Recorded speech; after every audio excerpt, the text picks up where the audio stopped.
You have felt it. That moment when the floor disappears beneath your feet and your chest contracts with a pain so physical you would swear something inside you has actually broken. You check your phone at 3 a.m., hoping for a message that will never come. You stand in the shower and feel the water hit your skin, but you are numb, disconnected, as if you are watching yourself from somewhere far away. You tell your friends you are fine, because the alternative is admitting that a person who is still breathing in this same world has somehow taken your ability to breathe with them. This is not weakness. This is not drama. This is your brain and body responding to loss with the same emergency protocols they would deploy for a threat to your survival. And the cruelest part is that nobody can see the wound. There is no blood, no cast, no scar that validates what you are experiencing to the outside world. You are expected to continue showing up for work, for family, for life, while internally you are hemorrhaging in a language only your nervous system understands. The science behind why heartbreak hurts begins in a place most people never consider when they think about love. Your brain does not distinguish between emotional pain and physical pain in the way you might assume. When researchers place people in functional MRI machines and show them photographs of their recent ex-partners while asking them to recall the rejection, something remarkable happens. The anterior cingulate cortex and the insula light up with activity. These are the exact same regions that activate when you experience physical pain. Your brain processes the end of a relationship as if you are being burned or cut. Evolution equipped you with this response for a reason. For most of human history, being abandoned by your tribe or your partner meant death. A solitary human in the wilderness, especially a woman without protection or resources, faced predators, starvation, and exposure. Your nervous system has not caught up to the reality that you can survive alone now, that you have locks on your doors and money in your account, and friends who will answer your calls. It responds to romantic rejection with the same cortisol dump and adrenaline surge it would have generated when being cast out from the safety of the group 10,000 years ago. This is why the pain feels so disproportionate to the situation. You are not just sad. You are experiencing a biological alarm system screaming that your survival is at risk. Consider what happens to your body in the weeks following a breakup. Your sleep architecture collapses. The person who once regulated your nervous system through your presence, their voice, their predictable patterns of contact is suddenly gone. Your brain has grown accustomed to specific doses of oxytocin and dopamine that this person provided. These neurochemicals are not just pleasure chemicals, they are regulatory chemicals. They tell your body that you are safe, that you belong, that resources are available. When the source is abruptly removed, your system enters withdrawal. You experience the same restlessness, anxiety, and obsessive thoughts that characterize addiction recovery, because that is exactly what is happening. Love creates neural pathways that bond you to another person the way an opioid bonds to its receptors. The absence of that person triggers a genuine chemical deficit that your brain attempts to solve by any means necessary. This is why you check their social media at midnight. This is why you draft messages you never send. Your brain is seeking the chemical relief it associates with this specific human, and it has not yet accepted that the source is permanently offline. The physical symptoms extend beyond sleeplessness. Your appetite vanishes or becomes insatiable. Your immune system weakens, leaving you vulnerable to illness at the exact moment you need your strength most. Your heart literally aches. Stress cardiomyopathy, commonly called broken heart syndrome, occurs when extreme emotional stress causes a temporary weakening of the heart muscle. The left ventricle changes shape, mimicking a heart attack, and patients present with chest pain and shortness of breath. This is not metaphor. This is your body translating emotional devastation into cardiac tissue damage. The hospital does not send these patients to therapy. They send them to cardiology. And yet we continue to treat heartbreak as if it were merely a state of mind rather than a full system physiological event.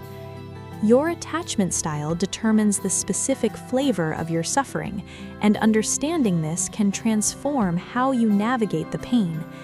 If you developed an anxious attachment pattern in childhood, characterized by inconsistent caregiving that left you uncertain about whether your needs would be met, abandonment feels like confirmation of your deepest fear.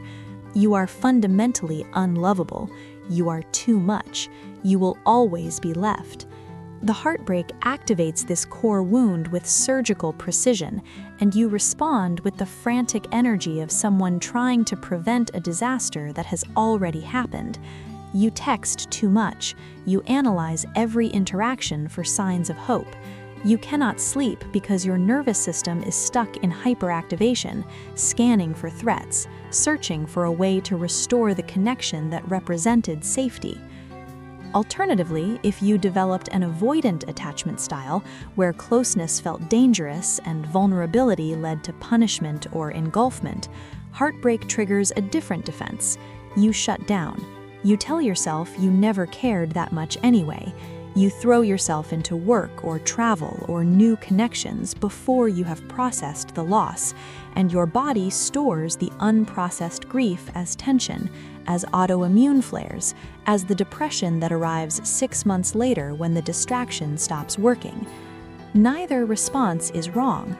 Both are adaptations, but neither allows the grief to move through you in the way it must if you are to emerge whole. The social dimension of heartbreak amplifies the pain in ways that previous generations did not experience. You are connected to your ex through digital threads that cannot be cleanly severed. You see their name appear online. You witness their life continuing without you through stories and posts that require no consent to view. The uncertainty is constant. Will they text today? Will they watch your stories? Have they met someone new? This ambiguity keeps your nervous system in a state of perpetual vigilance. Your brain cannot complete the grieving process because it is receiving intermittent reinforcement, random signals that suggest the connection might still be alive. This is the same mechanism that makes gambling addictive. The occasional payout, the random reward, keeps you hooked far longer than consistent loss would. Your digital connection to your ex is a slot machine that you cannot stop playing, and every notification is a potential jackpot that keeps your hope alive and your healing stalled. There's a specific cruelty to how memory functions during heartbreak that deserves examination. Your brain does not store memories as accurate recordings. It stores them as reconstructions that are altered each time you access them. When you are heartbroken, you access memories of the relationship repeatedly, and each access is influenced by your current emotional state. You remember the good times with heightened intensity, the neural networks of longing and loss coloring every recollection. The arguments fade, the incompatibilities blur. What remains is an idealized version of a person who never actually existed in the form you are now remembering. This is not because you are foolish or delusional. This is how memory works. It serves the present moment, not historical accuracy. Your brain is trying to solve the problem of your pain by convincing you that what you lost was perfect, because if it was perfect, then pursuing it makes sense. If you could see the relationship clearly, with all its dysfunction and misalignment, the loss would feel less catastrophic, and your motivation to reconnect would diminish. Your neurology is working against your healing, and recognizing this does not stop it from happening. The timeline of heartbreak follows a pattern that you should know so you can recognize where you are in the process. The first phase is protest. This lasts days to weeks and is characterized by denial, bargaining, and desperate attempts to reverse the situation. Your brain has not yet accepted the reality of the loss and is operating as if this is a problem to be solved rather than a reality to be accepted. You are chemically altered during this phase, operating on stress hormones and disrupted sleep, and you make decisions you later regret. The second phase is despair. This is when the reality sinks in and your energy crashes. The frantic anxiety of protest gives way to a heaviness that makes basic functioning feel impossible. This phase is dangerous because it feels permanent. You cannot imagine ever feeling differently than you do in this moment, and the absence of hope is itself a form of pain. The third phase is detachment. This does not mean you no longer care. It means your nervous system has recalibrated to the absence of the other person. You can think of them without the same physiological surge. You can imagine a future that does not include them. This phase arrives gradually and often goes unnoticed until one day you realize that an hour has passed without thinking of them, or that you heard a song that was yours and felt only nostalgia rather than devastation. Your identity has been fractured by this loss in ways that extend far beyond the romantic. You have lost not just a person, but a possible future. You have lost the version of yourself that existed within that relationship, the roles you played, the rituals you shared, the language you spoke that only the two of you understood. Rebuilding requires creating a new narrative of who you are without this other person as a reference point. This is why the advice to work on yourself can feel hollow in the immediate aftermath. You do not yet know who the self is that you are supposed to be working on. The outline is blurry. The center does not hold. You are in the liminal space between who you were with them and who you will become without them. And liminal spaces are, by definition, uncomfortable. They are the threshold where transformation happens, but transformation requires the death of something, and you are grieving that death even as you resist it. The social support you receive during heartbreak often fails to meet the actual need. People want to fix you. They want to point out your ex's flaws so you will stop wanting them. They want to remind you that time heals all wounds, as if this knowledge changes your present experience. What you actually need is witness.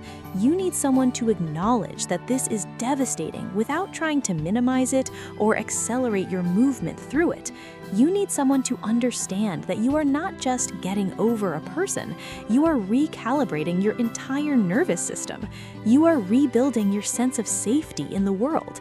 You are questioning your judgment, your worth, your capacity to ever trust again. These are not small things. These are existential reckonings that deserve space and silence, and the kind of presence that does not rush toward solutions.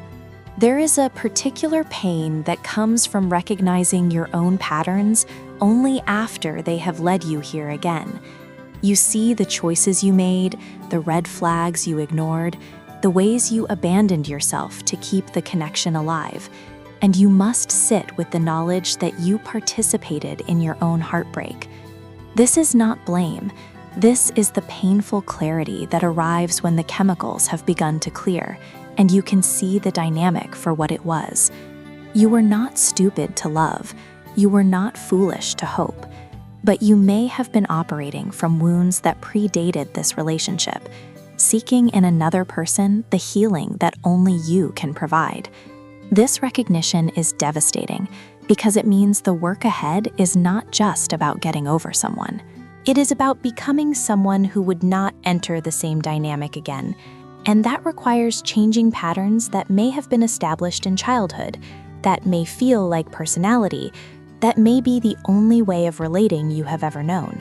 Your body holds the trauma of this loss in ways that talk therapy alone cannot address.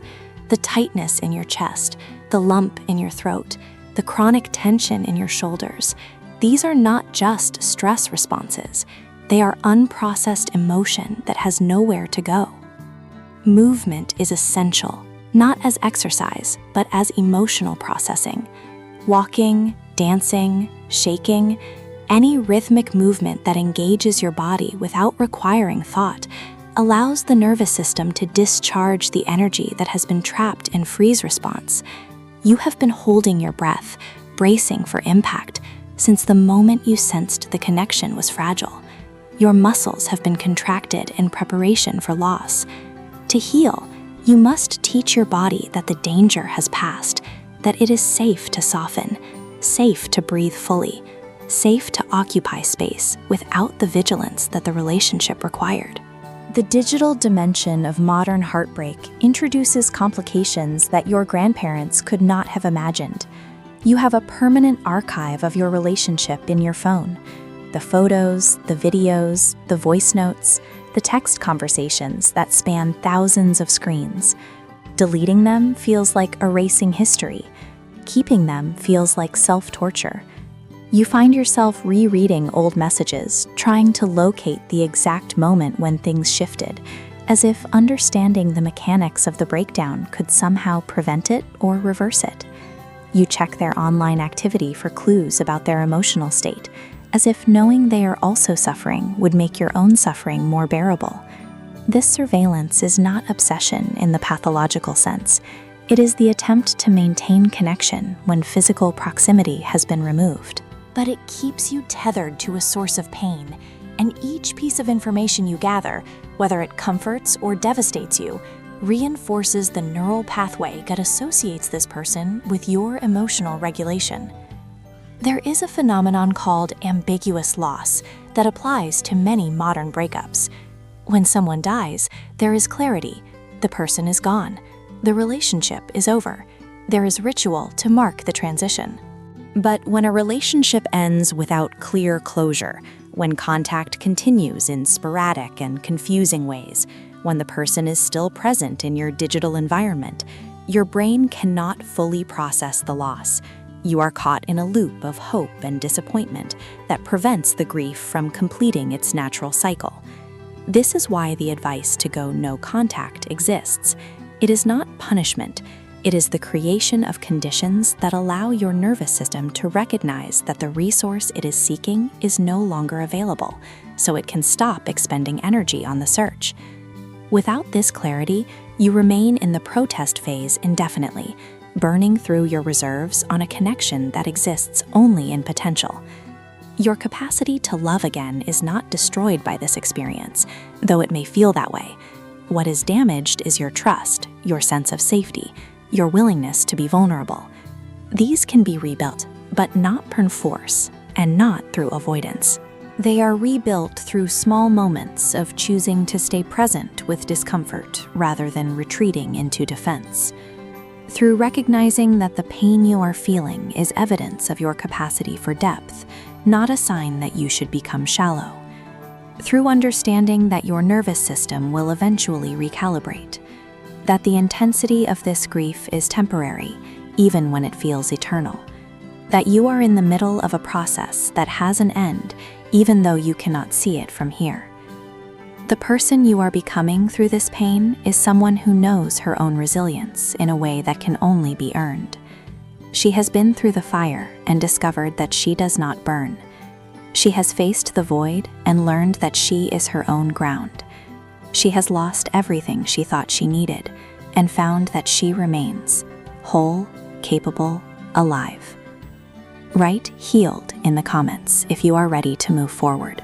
Subscribe to continue this journey through the digital era, Soft Power series, where we transform pain into the foundation of your next evolution.